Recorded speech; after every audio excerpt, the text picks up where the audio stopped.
people don't know about my family, me and my family, is that our background started in breeze ups. So the horse that I used to look for 20 years ago and the horse that I look for now has changed. It's almost become a compilation of the two, a breeze up horse and a European horse, which sounds interesting. So growing up, my family pinhooked from, say, the mid-70s even until current day.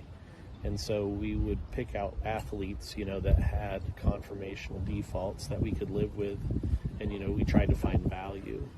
So even to this day, like, I look for a horse that has a good hip, good shoulder, looks fast, looks rapid, looks like it'll breeze a quick eighth or a quick quarter.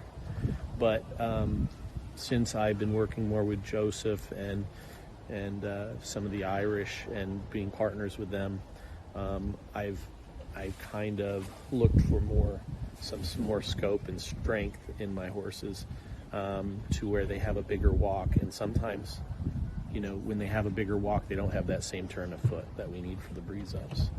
Yeah, I'm a street cry man, and I liked her. I looked at her 3 times. I ended up not using her on my finalist, but anyways, she's a nice filly. She has all the right parts, maybe a little bit thick at the base of her neck.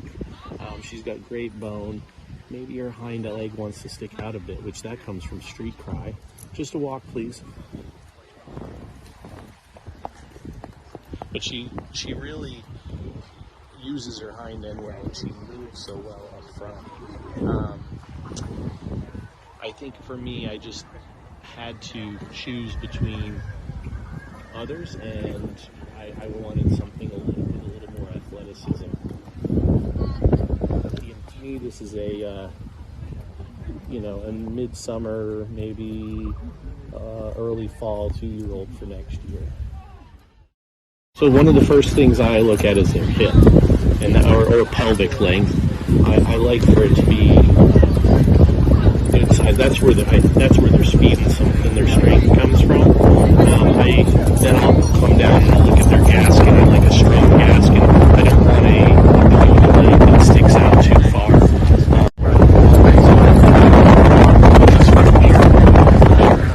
This is the gasket.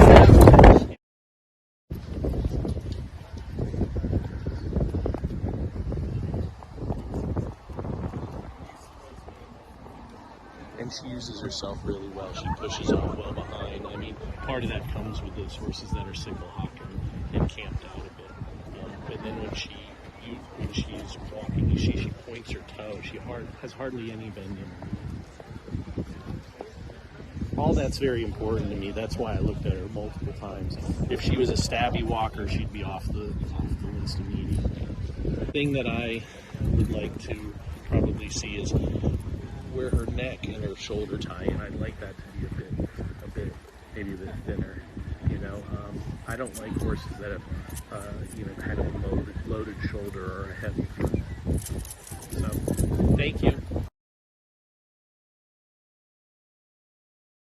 This lot here I'm looking at for breeze ups or possibly to take back to America. The horse doesn't have the same walk as the next one we're going to look at.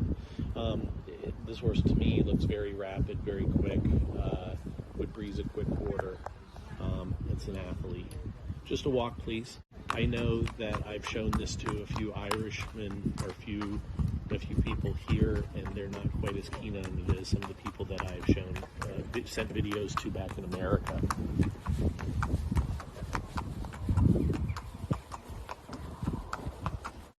She walks good, but I mean, there's probably horses out here that would outwalk her. She has good action, points her toe well, has a nice shoulder, nice hip, and I just think she would make a good breeze up horse. Now, I don't know if she's going to fall in the range because we're in book 1, and all you can do is try to be there and hope that you get value. But I do like her. I do think that fillies are a much more commercially viable option in America than colts. The other thing about this is that the stallion is Invincible Spirit, which doesn't take much explaining because he's been a worldwide sire of sires. So it would be an easy sell back home. And it would, even if I wanted to put a client on a horse like this, it would be an easier explanation for me to them because they know who Invincible Spirit is. So I've for years since I've been coming here, I always have had to take that into account.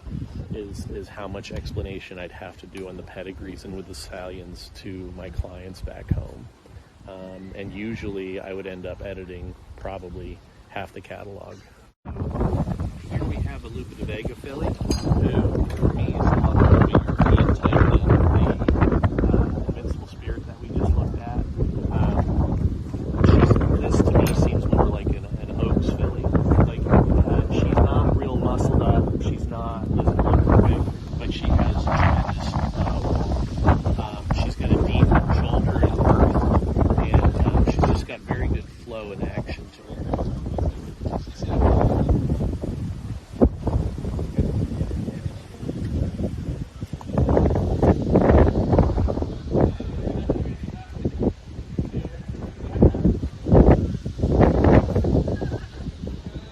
Correct. She walks at you well.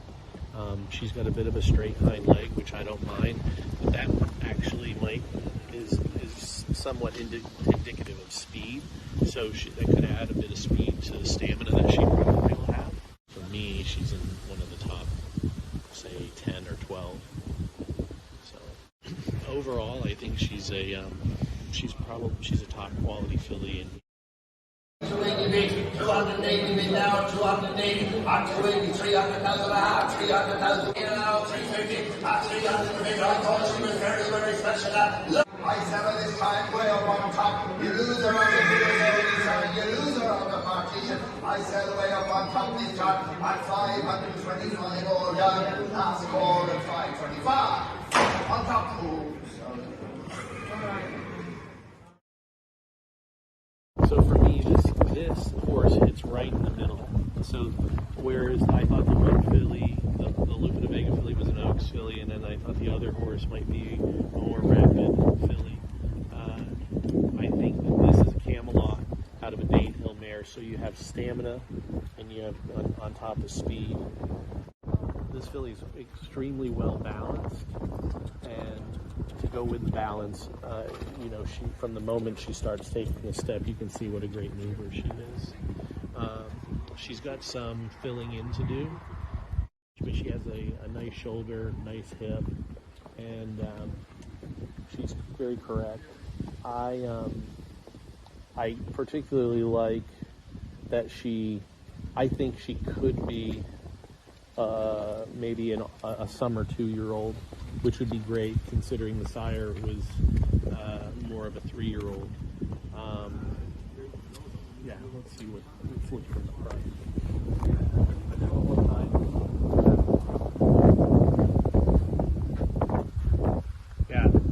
So walking away, I always want to make sure the hocks aren't too close together.